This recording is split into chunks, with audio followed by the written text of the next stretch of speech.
Good afternoon guys, good afternoon mga ka-DI, mga ka-Reels. For today's video guys, ay may ganoon naman akong repairin guys. At yun guys, ito yung exhaust. At titingnan natin guys. At uumpisahan ko na guys. Samahan niyo ako dito sa aking gagawin. So tara. One eternity later. So yun guys, ito mga ka-DI,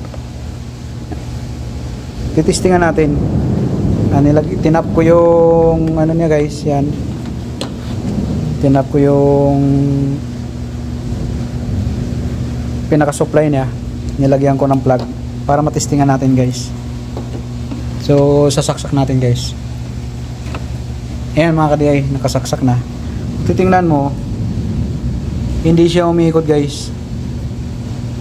So walang reaction, hindi umuugong yung motor.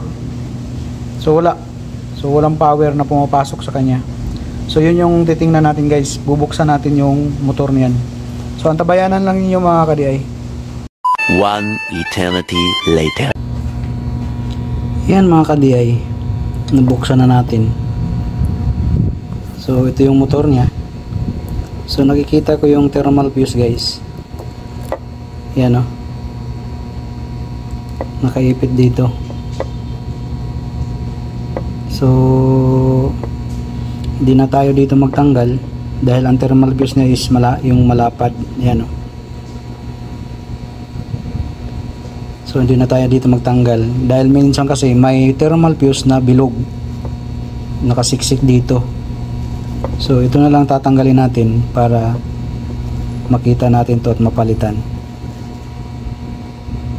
Antabayanan nyo guys. One eternity later. So yun mga ka-DI, kung makita nyo, ayan ang thermal fuse nya.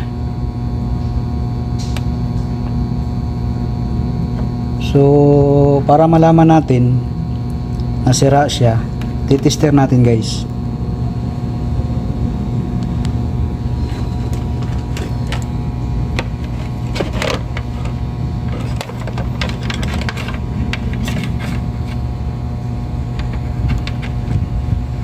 Kung titingnan niyo yung needles guys ng pag i-short natin, no?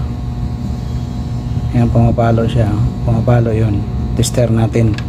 So ilagay natin dito, kabilaan.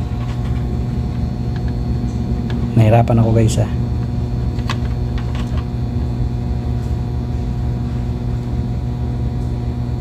Ayan wala guys pinagdikit na natin yan Hindi pumapalo yung tester. So ibig sabihin open to. Ito yung sira. So may diferensya to guys.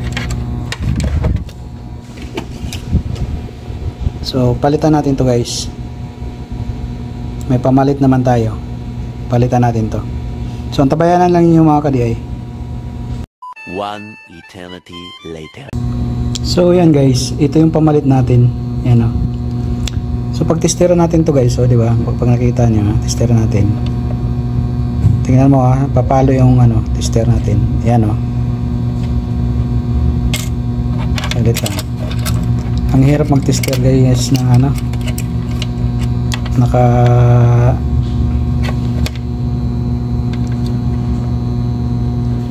Ayan guys tingnan mo.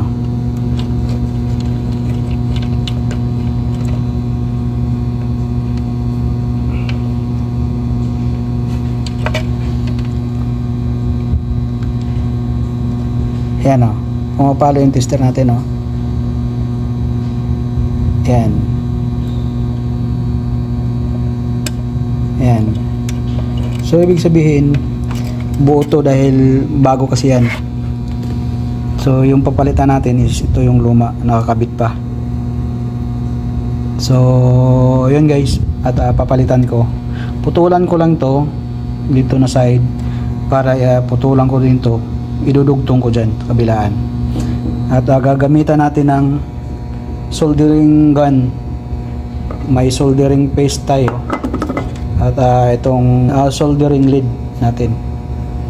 So tabayanan nyo guys at putulin ko to at idugtong ko yan guys. One eternity later. So yun mga ka-DI, naidugtong ko na, nalagyan ko na rin ng insulator at ilagay ko na to sa pwesto niya dito para talian ko guys, para hindi siya gagalaw. So yun, ganun lang guys magpalit ng thermal fuse. Ito yung tinanggal natin, yan pinutol ko lang yan. So yung nagputol lang yung ganito, dinugtong ko lang din dito. So ganun lang kadali. Kung mayroon kayong mga ganitong sira, kaya niyong gawin guys. Hanapin lang ninyo yung thermal fuse. So tabayan niyo guys at tatalian ko yan. One eternity later. So yun guys, talian na natin mga ka-DI. Yan. So binaluktot lang natin para magkasya siya, hindi mabangga. So i-assemble ko na to guys dito sa casing niya. So antabayanan niyo mga guys, mga ka-DI, mga ka-reels. One eternity later. Yun mga ka-DI, nailagay ko na yung fan niya. Sobra pang dumi, linisan ko pa yan siya guys.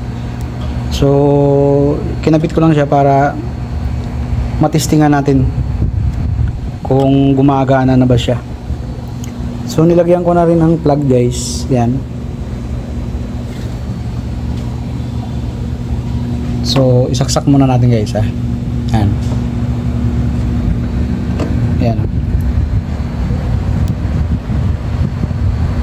So yun guys, gumagana na siya. So malakas yung hangin, no.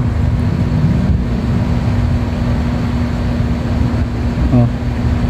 Nililipad yung mga dumi. So yun guys, ganun lang mag repair ng mga electric fan, ceiling fan, wall fan, stand fan. Thermal fuse lang ang kadalasan nasisira yan guys.